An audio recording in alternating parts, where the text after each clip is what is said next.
What's up, guys? Thank you for tuning in to the Uncommon Mindset podcast. Today, I'm joined by a very, very special guest. Today, I'm joined by Coach Eddie Cha. I'll just give you a brief background on who Eddie is. Eddie is an MMA coach and he has trained some of the highest level UFC and Bellator MMA combatants competing today. His unique striking system has helped many of these athletes reach success in the Octagon. Some of the current and former fighters he has coached include the likes of the Korean Zombie, Henry Cejudo, Eryk Anders, Tracy Cortez, Cortney Casey, Mackenzie Dern, and more. In other words, absolute killers. Coach Eddie is at the top of his game, and what an honor it is to be joined by you today. Thank you for those kind words, Virat. I appreciate it, and it's my pleasure and honor to be here. No worries, Eddie. So I think a great place to start would be to take it all the way back. Talk to me about your upbringing. Like, what did that look like, and why did you actually get into, mixed martial arts? I don't know where to start, but my father was a martial artist, so I was training at the early age, 3, 4, something like that. Started with Shaolin Kung Fu and traditional styles. And one thing led to another. I got into kickboxing, Muay Thai, and so forth when I was a teenager. When I started teaching in MMA, I knew nothing. I mean, I watched the sport here and there, but I didn't know too much about it. I don't come from a wrestling background or things like jiu-jitsu or things like that. But so one of my students, Chris Saunders, he actually asked me to start coaching him for MMA fights, and I had to do some research. He said, "I just need you for striking." I said, "Okay, cool." And then we started working together, and one thing led to another. Picked up another guy asked for help, and then started up a gym in California, and that's pretty much how it started. Got my big breaks with Francisco Rivera, got him to top 10, and picked up Henry Corrales at that time and a bunch of other guys, and then ended up moving to the lab. Benson Henderson, found me out here and brought me out to Arizona. So I was at the lab for quite a bit, I think 4 years, and now I'm at Fight Ready. So that's how I started to work with Henry Cejudo and so forth. And Zombie and I knew each other from through Benson, actually. And then he followed me over here and a few other guys as well. So, yeah, I've been super fortunate to work with some of the best athletes in the world. Yeah, and I think it's vice versa because you're one of the best coaches, I believe. So that's incredible. Why was it coaching? Like, why did you ever want to fight yourself? Why was it coaching that you went into? I fought in Muay Thai kickboxing and I had 2 boxing matches, 2-0, but just kind of stopped. One, there wasn't really money in Muay Thai in kickboxing, and I never really did it for money. I just wanted to win a belt, and got to 10-0, and then just just kind of when I was younger, I just kind of screwed around a lot, drinking or whatever it may be. Hanging out with friends and so forth. So I just wasn't focused into it. And at that time, when I was younger, that's when MMA started kind of coming on the scene and so forth. I had no idea what it was, but I remember watching the first UFC on pay-per-view. Saw the second, I go, this is crazy. And then there was no weight classes. So it wasn't anything that I was looking forward to. And I was already 27, 28 at that time. So I'm almost 50 now. And so, yeah, it was kind of past my time, so to speak. But I think a lot of these the athletes and coaches, you don't really pick your profession. It kind of picks you, so to speak, and you just kind of push in that direction a little bit. And yeah, I never thought that I didn't want to open up a gym at first, and then it just kind of happened that way. I didn't want to do this; it kind of happened that way. So I don't know what chooses us or if we choose it, but I've been pretty fortunate. I've had a lot of great people around me. I've learned from some of the best guys, and I'm always trying to learn too, still as we speak. But yeah, there's just a lot of great coaches out there, and it's a tough sport. But yeah, I don't know how I got into it. To be honest with you, it just kind of happened. This snowballed effect. Yeah, everything happens for a reason, right? No, that's fine. I know that you always say that, you're not, because a lot of coaches, they say, like, I'm a boxing coach, I'm a kickboxing coach, But you say that you're an MMA coach, right? You don't say that you're a Muay Thai coach or anything like that. What's the reason for that? Is it that you think that the striking system has to be revolved around the whole MMA concept? Yeah, 100%. Captain Eryk Alberzine and I, we always talk about this a lot. And too many guys get caught up that I'm a wrestling coach, I'm a jiu-jitsu coach, I'm a boxing coach, but you're teaching MMA. And so there's so many different dynamics to it when it comes to just the striking. For kickboxing, I feel like Muay Thai, some of the stances don't work. They have the great kicks and knees and elbows. For boxing, I think their stance doesn't work sometimes. If it does work, then you got to kind of integrate a few other things. But uh, to say you're just a boxing coach or a kickboxing coach or anything else, you're not evolving. I mean, if you're in this sport long enough, I mean, I may not be able to do all the moves I see, but I'm always asking our coach, Santino DeFranco, hey, why are you calling this? What's the best move for this cage drill? I'm Yeah, learning as many moves as I can and possible, so I know what's going on as well. So yeah, so I don't have to just sit there and hope for the best or anything like that. And I think that those are the coaches that are going to be the best, is they're constantly evolving. I don't think you can be the best at everything. You don't see one guy coaching the best fighter in the world. It's a whole compilation of a team. We have an expert here. We have an expert here.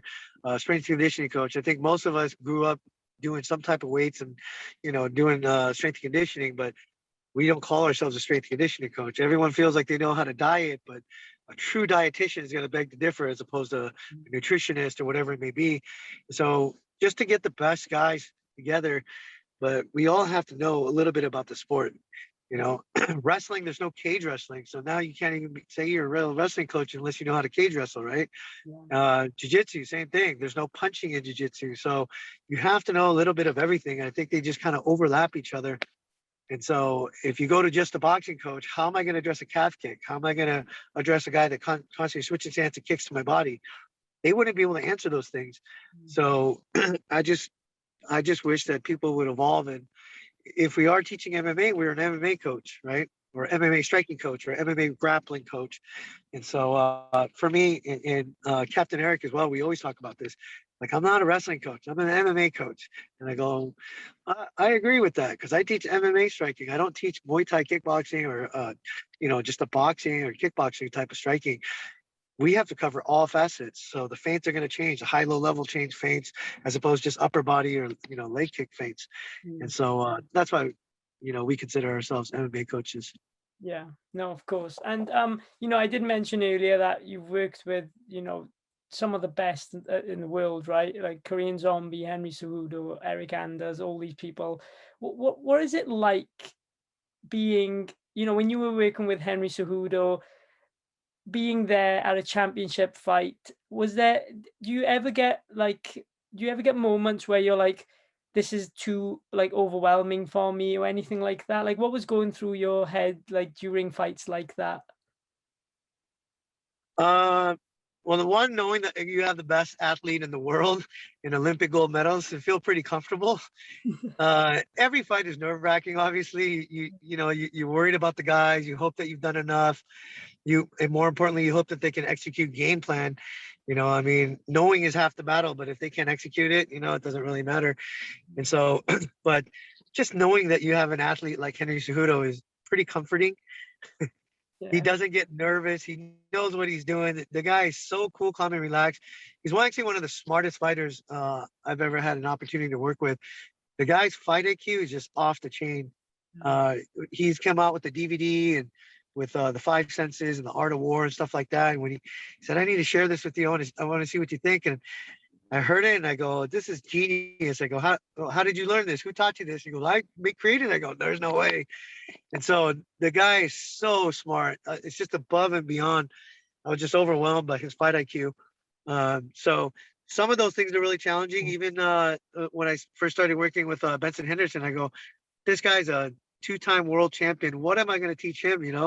I've had numerous athletes, but not someone of his stature. So, but then as you start to work with them, what you think is common sense is not for everybody else, or they haven't learned that style or system or some type of knowledge. And so that really gave me the confidence to say, you know what, I really have a lot of things that I can share that a lot of guys don't know and so forth. And so and that's been the case year after year, fighter after fighter. So they've really, every single guy that I've worked with has made me a better coach, because I've had to step my game up. I had to do more studying and research and so forth, and what works here, what worked 20 years ago for me doesn't work for them. And, really, they made me grow and adapt as a coach. But yeah, when it comes to the bigger fights, obviously the more main events and the title shots, they're a lot more nerve-wracking because there's more at stake. But I get just as nervous, even for the amateurs, because it's like I don't want them to lose. I know what the feeling is to lose and how hard people take it and things like that. At the higher levels, you're talking double the pay. A lot of money is a big difference. But yeah, I mean, it's definitely a rush. It's definitely, I don't know if I get as nervous, more just nervous if the fighters do well for them. But yeah, I'm not going in the one going in and taking punches. But the hard part for me is I don't want to call something out and make a mistake and then they get countered or knocked out or something like that. So I have to be confident in what we call and what we worked on and stuff like that. But preparation is key. The more prepared you are, the less nervous, I guess, you are. And so we do a lot of preparations, especially for Henry's camp. We did 2 camps, actually. We started with the Aldo. It was supposed to be Jose Aldo. Yeah. And then 3 weeks into camp, he got injured. We swapped out all our training partners. We scratched the game plan. We came up with a new game plan, and then we brought in new sparring partners that try to emulate Dominic Cruz, and then we started from there. So we literally ran 2 separate camps in that at that time. And he done incredible in that fight, right? He's amazing. Yeah, his striking showed like a huge part of it. He didn't get kicked once at all. Like he was so good. He was so good in that fight. Yeah, that was the 2 biggest things. Is I told him, I think they're gonna try to leg kick you because of Mariah's fight. The other part is no one's ever seen you kick this much, but I think we're gonna understand what he calls borders, what I was calling kick range or something like that. So we're gonna stay in this distance. We're gonna be patient, and then I want to land 7 kicks around. I go to the body or leg, and it's similar game plan what I had for Jared Cannonier against Anderson Silva. I said, Anderson stance, you're going to be able to chop his legs up. Everything that you hit, teep kick, body, anything, I was like, I'll count it out in the fight. I'm going to say, that's 1, that's 2. And I did the same thing for Henry. And I go, 7's the number. I go, so you dictate how many you want to throw. Do you want to throw 3 leg kicks within 2.5 minutes or whatever it may be? And then that he surpassed, I think, 10 leg kicks or whatever it was in the first round against Dominic. And then he was on his way. And I said, we're going to get to open up everything else. We get to wrestle. We get to do this. We get to do that. And then I remember he was saying he was super slippery. When he got a hold of him, he got back up. So, but he did great. I mean, after I just saw his distance and range, and he was executing it so beautifully. I just like, oh, this is easier than we thought it was going to be. Yeah. But Dominic's the man too. I really respect him, and he's definitely one of the legends of the sport. Yeah, no, this is the best part about this sport, right? People go to war and then they like good friends afterwards. So it's yeah. really interesting to watch. I do MMA myself, so I'm nice. so into it. Yeah, I love it. But yeah, and you're obviously working with Korean Zombie at the moment. He's definitely someone to look out for. I think he's definitely going to win the belt. Like that is my prediction. I'm sure it's your prediction as well, right? He's on fire at the moment, and it was so nice to see him get his black belt as well. What do you think of his future? Do you think that he's gonna have a title fight soon, or what do you think? I hope so. I mean, that's definitely the goal. He's ranked number 4, which I think he's number 3, only because the inactivity of Yair. I mean, he's fought a year and a half ago Jeremy Stevens, and the fight before that was Zombie. So he's fought once in maybe 4 years or something like that. And so I don't know how they have him above him, where Zombie's won 3 of the last 4, only lost to Ortega. And he's finished 2 out of the 3 wins there. But you just never know about rankings, and I don't think the rankings are as important as popularity and where you're at and how what you're only as good as your last fight. But that's definitely the goal, is to get a title shot, stuff like that. But yeah, he's starting to put everything together now. We've done 4 camps together, and as you saw in the last fight against Ige, we mixed up his wrestling. I told everybody, I go, his wrestling and his ground is underrated. I'm telling you right now. And they're saying, oh, Ige's a black belt, and we go, understand that Zombie's a black belt too. He just never could be Steven in a black belt. And so, yeah, I was super proud of him to execute game plan, and he looked great. I think he showed. I told him, this is what it's going to take to win a belt. You got to be well-rounded. 15 years ago, maybe you could just box and get away with it, but nowadays, if you don't have that threat of a leg kick or a takedown or something, then it's too easy to game plan against just sitting on punches. So. Yeah, he looked phenomenal, and that's the number one goal, is to try to get that title shot and win a belt. Yeah, of course. And we've spoken about all these people. What are your goals at the moment, Eddie? Have you set yourself any like long-term goals at all? Long and short, yeah. When I first came to Fight Ready, our owner Dave Zoline, he told the whole coaching staff, he said, "What are your goals? I want you guys to write down your goals." And so I was like, "Well, I want 2 champions. I want this many guys in the top 10, and I want this, this, and this." And we all kind of had the same goals, our coaching staff. So he just said, "Let's minimize that to building 2 champions in 2 years." And so is the second year. We're almost up on the second year. So we got 1 world title with Henry. You know, so we have a couple knocking on the doors, but my goal is still the same. I would still like to achieve a couple more world championships, and then ride off into the sunset here soon. I'm almost 50. I'm getting a little bit older, and these guys are so strong and fast. I don't know if my body, my shoulders, and my elbows can handle all this beating. So Yeah. my goal is to kind of exit before I start getting all the surgeries like Oyama and Perillo. Those guys have had a ton. Yeah, whenever like I'm sparring or like I'm doing pad work and stuff like that, and when people are like kicking the pads or like punching really hard, it starts to hurt my arm. And I always think of the coaches, when you see all these crazy videos of coaches holding pads and just like getting smashed all the time. I'm like, how do they do this? This is incredible. Yeah, that was Yeah, it. it's like anything else. Repetitions and building an endurance for it and a tolerance for it. Yeah, But yeah, I feel like some people just hold the mitts a little differently, and there, if you're holding it a certain angle, it's more wear and tear on your elbows and shoulders. It's obviously wear and tear no matter how well you do it, but I think there's little ways to kind of uh, absorb the cushion of the pads and stuff like that. But it sucks. I mean, like today I already worked with one of our top prospects, Chance EK. Then I have Tracy Cortez at 2, and then we have Luis Saldana. He's fighting on the 21st with Mark Manson. Then Mark Manson at 4. So doing 4 mid sessions is usually about the max. I can do more, but physically, mentally, come the 5th pad session, I'm just not there. I'm so fatigued, like I don't want to do it. So I try to be fair. Like the guys I want to work with, I want to give them 100%. So usually 4, 5 is my max. I've done 5 every single day here and here up, but somebody's the last person doesn't get the best of me, And I want to make sure like they're getting 100% of me. And so now I try to limit it at 4, and plus team practices, and plus all the film, what we do. We had meetings today and everything else. So it's just a lot of work, but it all pays off when we win. There's like they say, it's the highest of highs, lowest of lows. When we win, there's no better feeling of it. You just kind of flash back the last 8 weeks of what you've been through and the bonding. I love that with the fighters.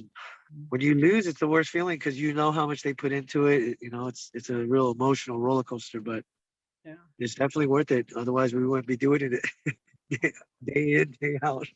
No, of course, yeah, no, 100%. And I gotta ask you this, because you're so into the striking part of MMA, right?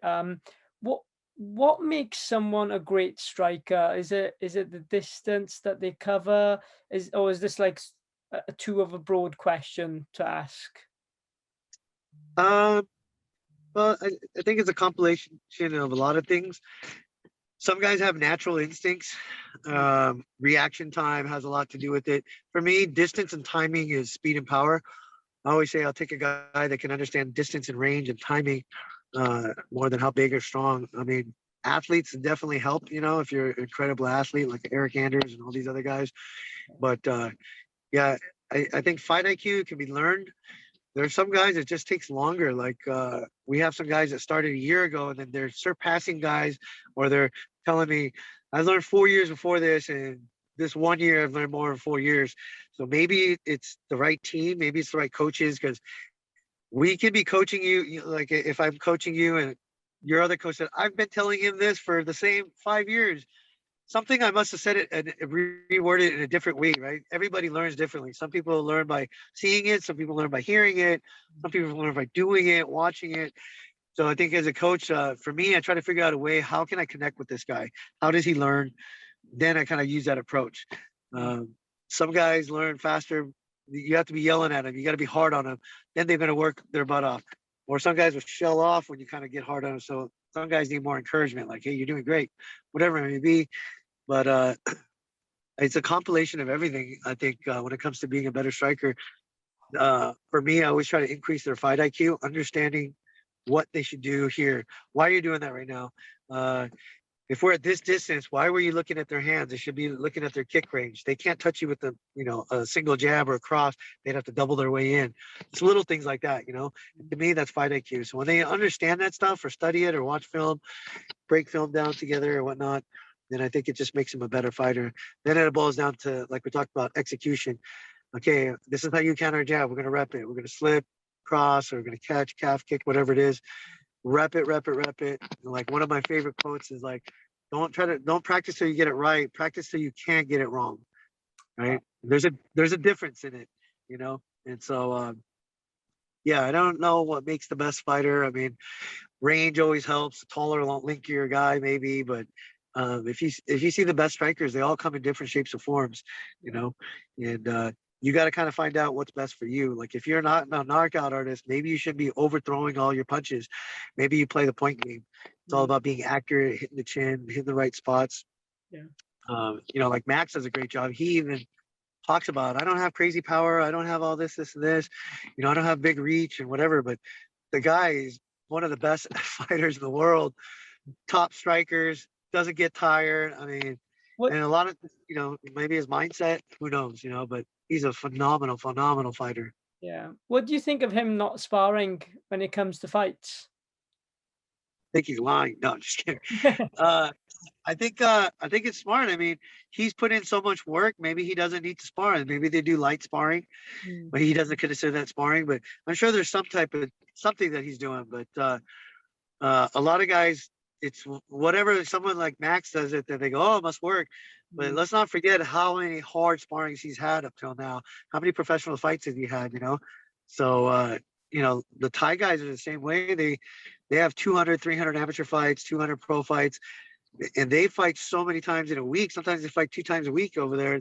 There's not as many rules and regulations, I think, with their state in a country. So, you can't go hard and then expect to fight in another week, right? So every time they're just working on timing drills, Dutch drills, whatever it may be. So maybe that's the way to do it. Who knows, But some guys need that hard push. Like Zombie, no matter, we go, okay, we're not going to do hard sparring rounds. You don't need him. Everything always intensifies. Hey, taper it down. Yeah, he's like, I need to go. I said, all right, we enjoy watching this. Go ahead. But I think it depends on the individual. Some guys need to know they can do 5 rounds hard, and then it gives them a vote of confidence that I can do 5 rounds. I've pushed this far. Some guys already done it so many times in their career, they go, I know what I can do. I'll go ahead and save it, Everyone's philosophy is different. I think it just really depends on the individual. Yeah, I read this thing. I think it was Michael Bisping who said it. And it was about Conor, because Conor said something about his last fight, being really boxing orientated, coming to it because he was getting ready for Manny Pacquiao, right? And Bisping said something like, all these fighters, they say, oh, I wasn't ready for this fight, but they've been ready all their life. Like, this is what they do. The MMA fighters, like, there should be no excuses when it comes to stuff like that. They should already know all these skills, and that's exactly what you said, right? Yeah. Just before I let you go, Eddie, just one more question now. I know you are a busy guy. What would you tell yourself if you could go back in time? Is there something that stands out to you that you tell yourself? Hypothetical question. Yeah, I mean, I redo some of my mistakes when I was younger, things like that, save more money, blah, blah, blah. But at the end of the day, I mean, those questions are really hard. They're fun to think about, but had I done anything differently, I might not be where I'm at today. And so I'll take the good with the bad. and learn from all that stuff. So it's really hard to say, but yeah, Well, that's a tough one. That's a tough one. yeah, I asked that question to all my guests, and most of them say that answer because they say everything happens for a reason. If one thing changed, I would not be where I'm at. So I'm happy with what's happened basically. But yeah, no, thank you so much, Eddie. Honestly, I really appreciate your time. I know you're such a busy person as well. Hopefully next time we speak, Zombie will be there as well. We get to talk to him too. Yeah, for sure. I would have. We just had lunch, and then I dropped him off at the hotel, so I would have put him on the phone. And I know, No, but sometimes you'd be like, "Oh, I thought it was just you," and I was like, "Okay." So, no, but no. yeah, next time for sure. Yeah. Yeah. Again, I apologize for canceling on you the last minute last time, and I appreciate you rescheduling this. So it's my No, pleasure. It was one of the best podcast questions I've heard. oh no, thank you so much. Yeah, and what I'll Awesome. do, guys, I'll leave all of Eddie's social media down below. Go and check him out. Honestly, the future is bright for him. You're still young. Don't say you're old. I know you've got a lot of years in you. So no, thank you again, Eddie. And yeah, just take it easy and stay safe. Thanks. Thank you. My pleasure. Take care.